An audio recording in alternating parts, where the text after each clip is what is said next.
This conference will now be recorded.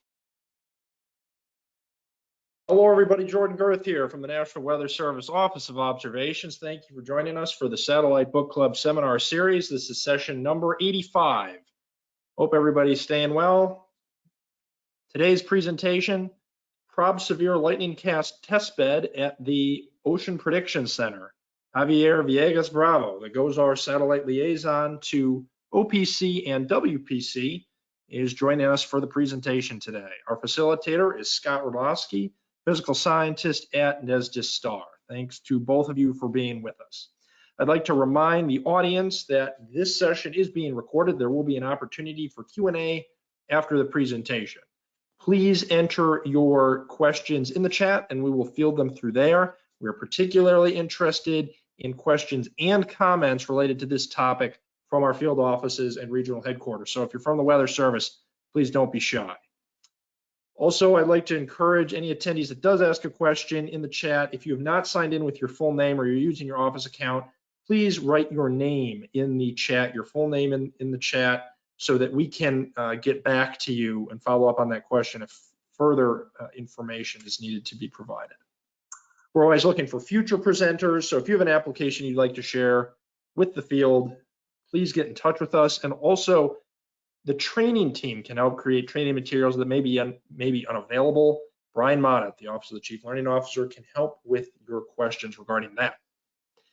We are counting down this month to the launch of GOES-T, currently 12 days, 4 hours, and 34 minutes until GOES-T is set for liftoff on an Atlas V rocket from Cape Canaveral Air Force Station in Florida. The 2-hour launch window opens at 4:38 p.m. Eastern Time, and it will be broadcast on NASA TV. There are also a limited number of tickets for sale. If you are in the Florida area and are looking to attend, you can check out KennedySpaceCenter.com for more information regarding that. I'd like to thank our TowerS team, particularly Kashad Bowman, the Office of the Chief Learning Officer, GOES-R JPSS program, for their support of the book club, and thanks to all of you for being with us today. Without further ado, let me introduce Javier Villegas Bravo, a faculty assistant at the Cooperative Institute for Satellite Earth System Studies, as a satellite liaison to NOAA. His role is to enhance the use of satellite products and to develop new ones that will help operations. Javier received his bachelor's in 2018 and master's in 2020 atmospheric science from the University of Illinois at Urbana-Champaign, where he specialized in satellite remote sensing. Javier, welcome to the Satellite Book Club. Hey everyone, thank you so much for the introduction. And yeah, today I'm going to be giving a talk for ProbSevere LightningCast. We conducted a testbed at the Ocean Prediction Center. So yeah, let's just go ahead and get into it. So this is the OPC area of responsibility. It's quite large. Those green areas are the high seas and the yellow areas are the offshore zones. Next slide. So I just pulled this image off marinetraffic.com and it shows a density map in the background of marine traffic. And those red and green arrows are oil and gas tankers and cargo ships. So a lot of the OPC area responsibility contains a large part of the economy and a lot of people at sea, so like lots of lives. Next slide. So this is looking a closer look at the offshore zones. So the offshore zones are special because they get a text product that tells you about thunderstorms and showers. Next slide. So this is kind of what the offshore zone text product looks like. So this is just for one small zone. And I just went ahead and highlighted with the pink square the scattered showers and thunderstorms warning. So this is basically the extent of what you get for the storms. They're hard to track and they change very quickly. So they're very vague, but they do tell you that something is going to happen in the zone for a certain time period. All right, next slide. One more. There'll be bullet points. Yeah, so basically we have motivation to expand our convective products from our baseline. So we want a live automated product. Next bullet. I want to monitor marine convection specifically. Of course, land influence convection will be a part of it. We want to deliver directly to mariners. And we wanted to improve on the baseline of OPC's mission. So the bar is kind of low, but we can make a lot of progress at the same time. And the idea with the direct to mariners is we don't want any extra work to the forecasters. So we're kind of in this low hanging fruit situation that we want to take advantage of. Right, next. So we identified the ProbSevere LightningCast product developed at CIMSS. It was by John Centineo, Mike Pavlonis, and Justin Siegloff. It's designed to predict lightning out to 1 hour. So the significance of lightning is it's a proxy and a precursor to convections, something we're interested in.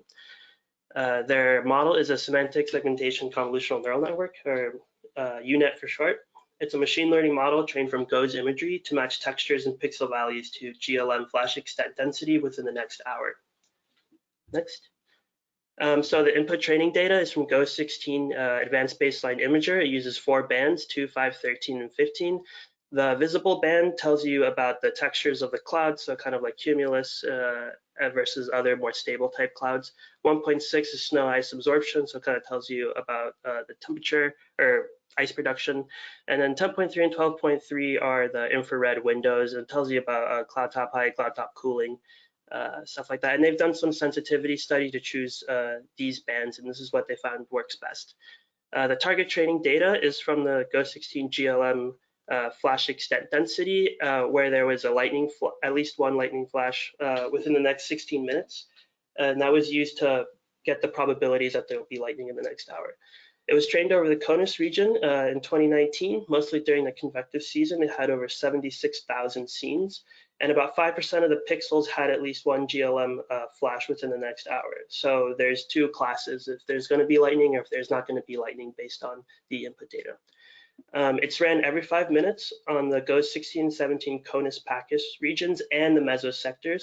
It's available on Real Earth, and you can reach out to me and I can share that link with you. The typical lead times range from 10 to 30 minutes, and right now they have submitted a paper for this in weather forecasting, and it should be published soon. Next slide. So this is a test case that I pulled. This is off the coast of the Carolinas, and in red, I'm sorry, it's faint. I'm showing the OPC offshore zones. In the background, that's the red visible from the GOES API, and we have overlaid the 10.3 micrometer IR.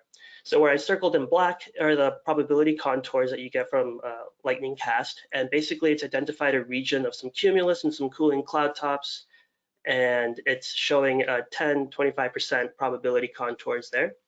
And this is a case from December 5th, 2021 at 1630Z. In panel B, it's an hour later at 1730Z.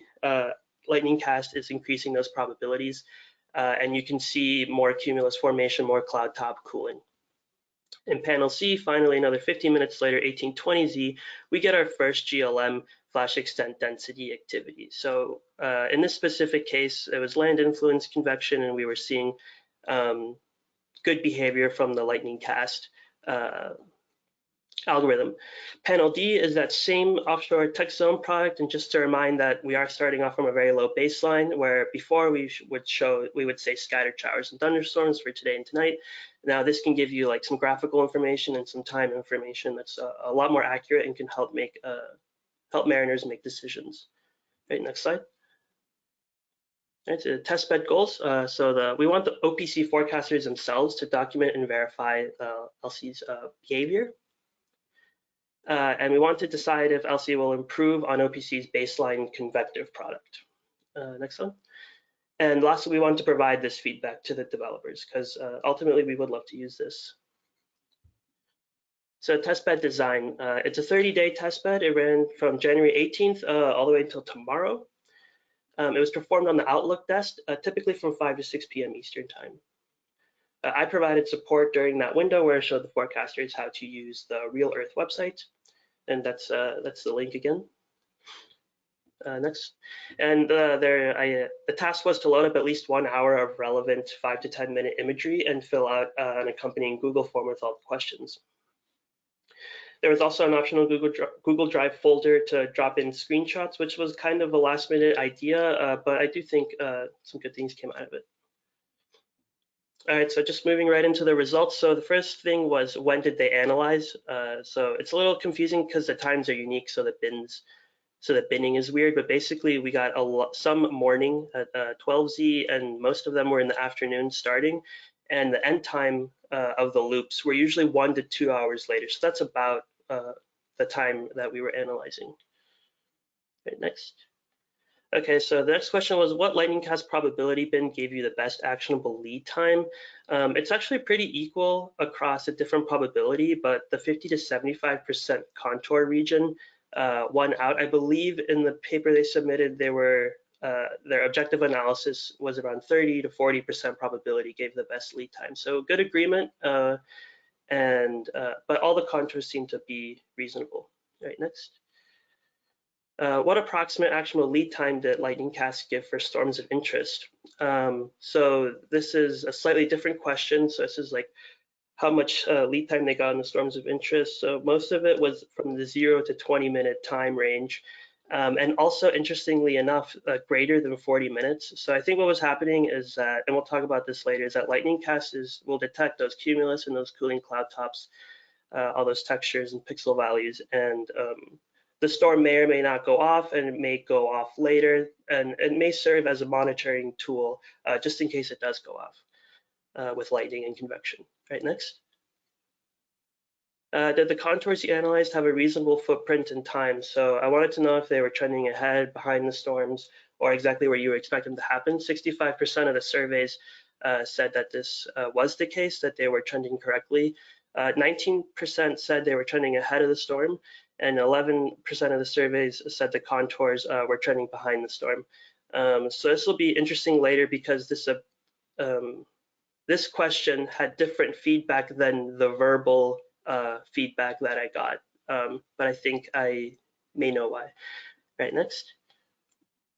Did the contours you analyzed have a reasonable footprint in space? This is a similar question, but now it's like the footprint, like too much or is it too little? About 60% of forecasters said it was just right.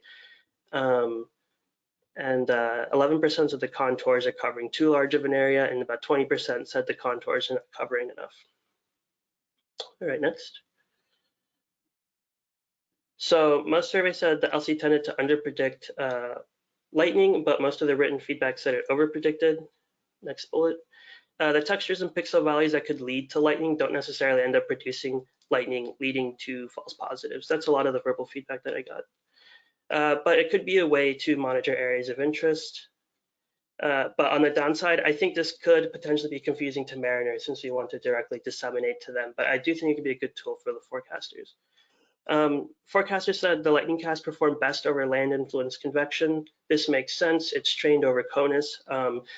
But some of the feedback I have for the developers is maybe we should train with marine data, because a lot of the convection that we did see, even when it was over the ocean, was really close to land masses, but that also just may be a function of the season that we analyzed. All right, next.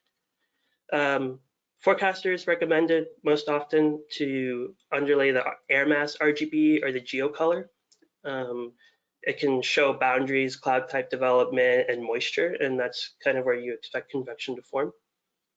ASCAT winds and any altimetry for wave height were also recommended by forecasters. This would be to see the associated hazards of convection that we actually care about. So mariners don't care about lightning or rain, but they do care about the waves and the winds and the visibility and stuff like that. So 31% of surveys said that LightningCast could help with wind and wave hazards, but also 39% said it couldn't. So this is something we would have to investigate more, maybe explore some overlays, maybe with the ASCAT and altimetry. And then back to that other thing, over 30% of surveys said that the LC overpredicted lightning near marine cold fronts. This was like the major system that we were seeing throughout the evaluation.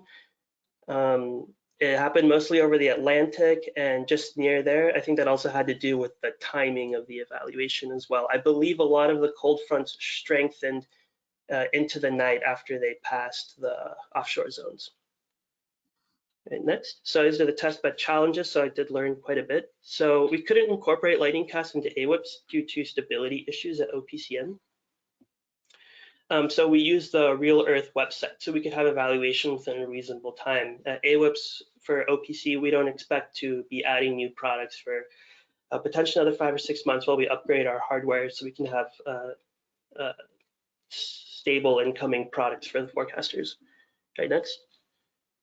The website, although complete and very convenient, it was very slow. That was probably the top feedback I got from forecasters. So I think for such a dynamic data set like GOES, which refreshes every 5 minutes at 1 to 2 kilometer resolution with several channels and overlays, I don't think it was a good option. Right, next. Also, it was a relatively quiet time of year for OPC, so I believe we could choose a better season, although this project has been in the works for, I think, over a year, which is before I got here. So I think we were really itching to get our feet wet with this. Right, next. So this is an AWIPS LCD prototype. So John Centineo sent me this. It's basically showing kind of what it would look like and that we have something that's going to work soon. I think timeline is 2 weeks to a month to see a working version, and then maybe we could disseminate to whatever centers are interested. Next, a summary and future work. So ProbSevere LightningCast was identified as a tool to capture developing convection for direct use by mariners. So we performed a test bed to evaluate its viability as a marine convective product, emphasis on marine convective product. So we still need to do some evaluation. The test bed ends tomorrow, so I haven't had too much time, but once the dust is settled, I want to do a post-test bed survey. I also want to introduce these products to WPC and TAFB. WPC, I think they may really enjoy this product as the convective season shows up, so I'll definitely be in touch with them. And TAFB has expressed lots of interest, but they also had some similar AWIPS issues, so I held off, and I think I learned a lot, and I think it'll be easier for TAFB in the future. So also we would do it in AWIPS and during their active seasons if they want to participate. Next. Yeah, and finally, thank you to all the OPC forecasters who participated. This was a lot of work. You had to finish a shift and then do this, so I really appreciate it. And this is the front lines of OPC's progression in any center's progression, getting in that new data and improving our baseline. And then again at the bottom, I have the reference for that paper. All right, thank you so much. Great, thank you, Javier. Wonderful presentation. I'd like to remind everybody to stay online here for a discussion, especially those from the field forecast offices and regional headquarters. We also have the chat room. We're going to post a link for you to join. I'd like to remind everybody to input your full name when asking questions into the chat room. Another reminder that a week from today, on Thursday, the February 24th, Sheldon Cusselson, retired from NESDIS SAB, and John Forsythe will be discussing the development and applications of multi-satellite water vapor products for forecasters. I'd also like to encourage all the attendees to contact the TowerS team, either Lee Byerly or Kashad Bowman, for questions about the Satellite Book Club or for configuration of satellite products. So I'd like to thank Javier again for his presentation. It's really encouraging to see the work that Michael Fulmer started years and years ago as one of the original satellite liaisons being continued. It's really good to get these insights into the national centers.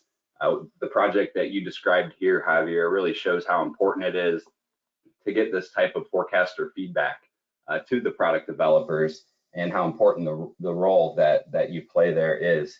I'd like to open the floor to any questions. Folks have questions, go ahead and unmute and ask questions. Otherwise, we can look in the chat box here and share some questions.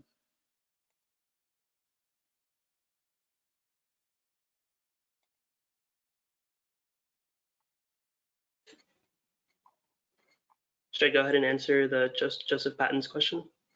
Sure, yeah, that sounds good. Go ahead and read it first in case folks aren't reading it on there. Sure. So Joseph Patton asked, ProbSevere seems to be based on flash extent density as the only GLM input. Are there plans to incorporate information from the minimum flash area and total optical energy gridded imagery in the ProbSevere product? So I believe the ProbSevere development team is in the call, and I'll leave that to them. I don't think there's plans yet, to my knowledge. Yeah, this is John Centennial from CIMSS. So the LightningCast product doesn't use any GLM field as inputs. It's trying to basically predict what the GLM will observe in the future through the flash extent density. I think Joseph Patton's question may be referring to some other products in the ProbSevere portfolio. So like the severe weather models that do use GLM as input. And yeah, it right now currently uses flash extent density as an input in those models.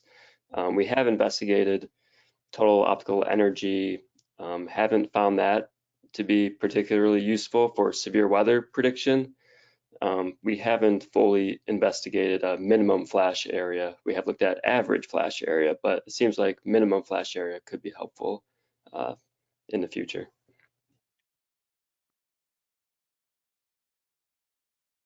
Yeah, thank you, Joseph, and thanks for the description there, John. I think that's an important distinction. The kind of the two product lines are different in this sense.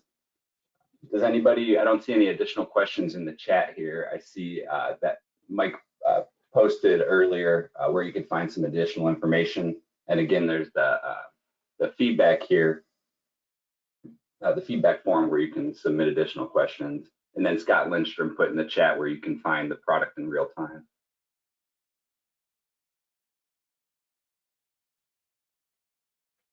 Scott, Steve has a question. I think Kashad would like you to read them. Sorry, Steve Goodman has a question. I guess, Steve, would you like to ask your question? Or? Can you hear me? Yes. Yes. Yeah, I recall some papers by Messikowski over a few-year period where he's using certainly the 1.6 for glaciation to get a lightning prediction in the next 1 to 2 hours. I was just curious how this differs from that earlier work. And then the other question is one I think we've been asked many times is, this seems like yes, no, are users interested in what's the probability of yes, no, single flash versus, 10, 50, 100, how intense and how long lasting the storms might be. Yeah, so I'm gonna also take that to John, but it is a probabilistic estimate. The flashes that it's trained on is at least one flash. Yeah, I'll give it to John. He can answer better. Hi, Javier. This is Mike Pavalonis. I just wanted to chime in on Steve's question first, and then maybe John will add to it. So this is a computer vision based approach, Steve. So this is trying to replicate how forecasters analyze multispectral ABI imagery, and because we know they use certain types of false color images to look for precursors of convective initiation and lightning initiation. So this is trained to sort of mimic that. It's the same type of model that you use in self-driving cars. I believe the Messikowski et al. Approach is more a feature engineering based approach, where you're actually trying to track objects and clouds in time, and sort of so it's a non-computer vision based approach. So this is taking advantage of some of the latest advances in machine learning. And yes, you can train it against different criteria. So if we, instead of one flash or greater, you can certainly say 10 or greater or 100 or greater. We've certainly thought about that, but we haven't trained any models on that yet. I don't know if John, if I missed something you want to add. No, yeah, I think that sounds good. I think that's part of the feedback where we want to get from the field. What is the most useful lightning prediction to your office or center? Yeah, thanks. That's a great discussion there. Thank you, Steve. And so Javier, as John said, that's the type of feedback that they're looking to get. Do you think, in terms of OPC specific operations, might the forecasters benefit from, in addition to the things that you mentioned, a product rather than just saying yes, no lightning, whether there was one for intense lightning or over a certain flash rate? Would that be something, or are they just really looking for where thunderstorms are?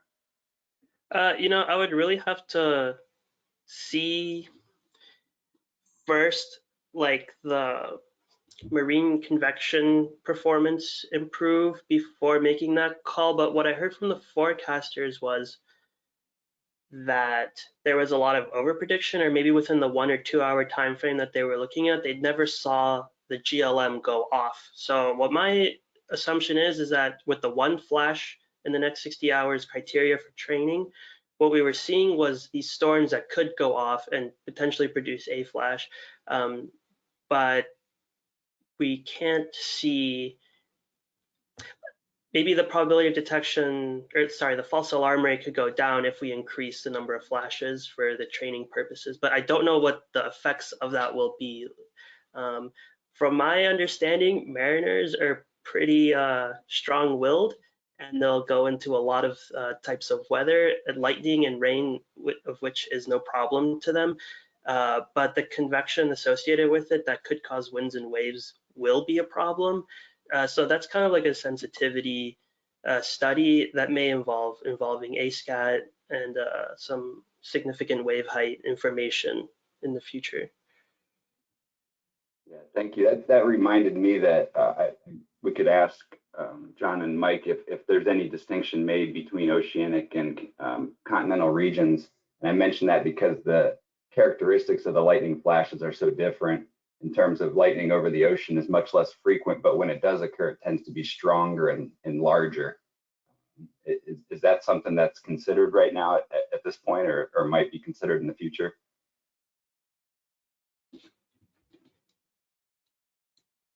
Thinking that might help explain some of the, in a continental storm, certain signatures might lead to lightning, whereas a maritime storm, it might not. It might take longer for that charge to develop and a larger flash to occur. Yeah. Go ahead, Mike.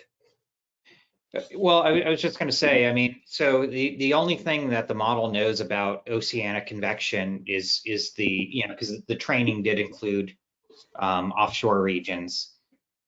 So it knows about it that way, but there's no climatology that's used, and there's no land water mask. So it is difficult over regions where lightning is less frequent, and the nature of the convection is different for producing that lightning. So training it against maybe more than one flash is something that may help with that. But the season that it was analyzed here, this is probably the worst case scenario in terms of performance. So in terms of the spatial domain combined with the season, this was probably the worst performance that we found, and so this is probably the worst case. Thanks, Mike. John, did you have anything to add? No, I think that covers it. Thanks. And follow up with you guys. Very interesting work, and I really like the direction this is going. And looks like we have 2 more comments here. Tim, did you want to mention the use that you found? Tim Halbach?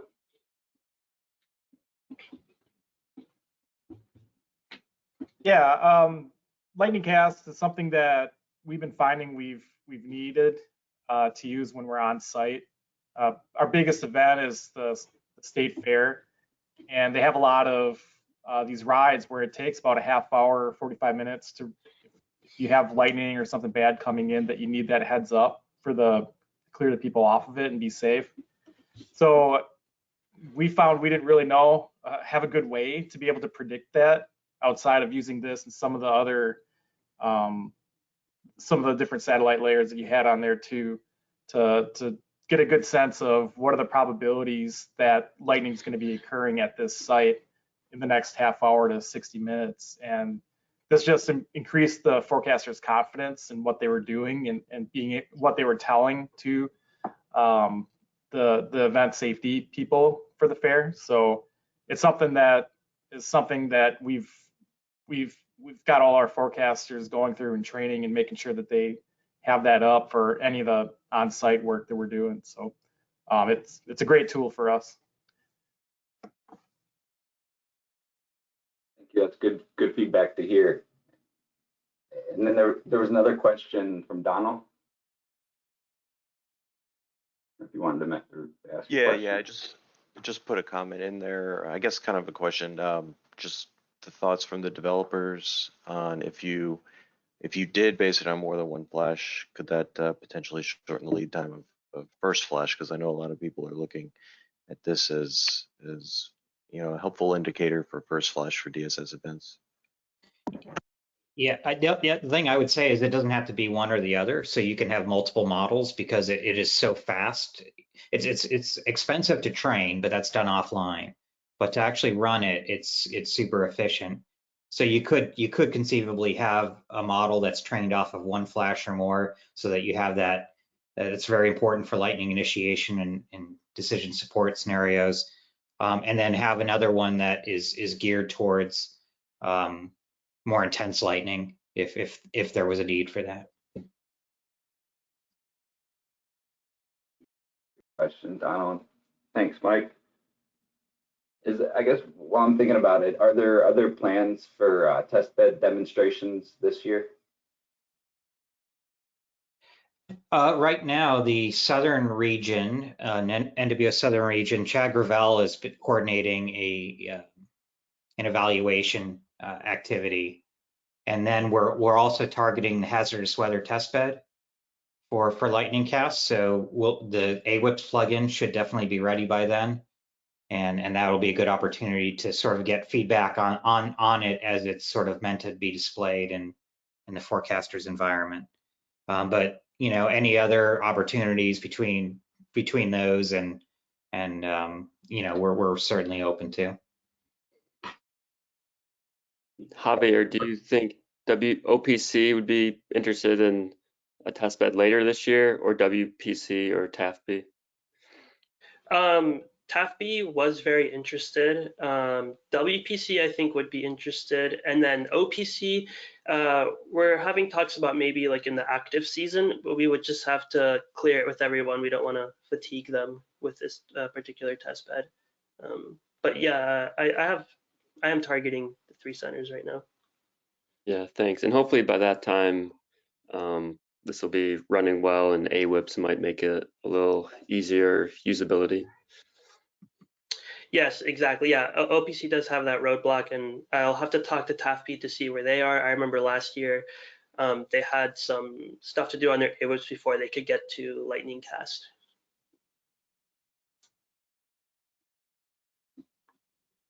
Yeah, it'll be interesting to work with the folks down there at TAFB and NHC between their office and yours. There's also a lot of international collaboration too, and I wonder if there's opportunities to partner with some of our colleagues in the Caribbean and Central and South America who might be able to benefit from this product. I don't see any other questions in the chat box over here. I guess we could open it up to the floor one more time. Does anybody have any additional questions for Javier or the developers?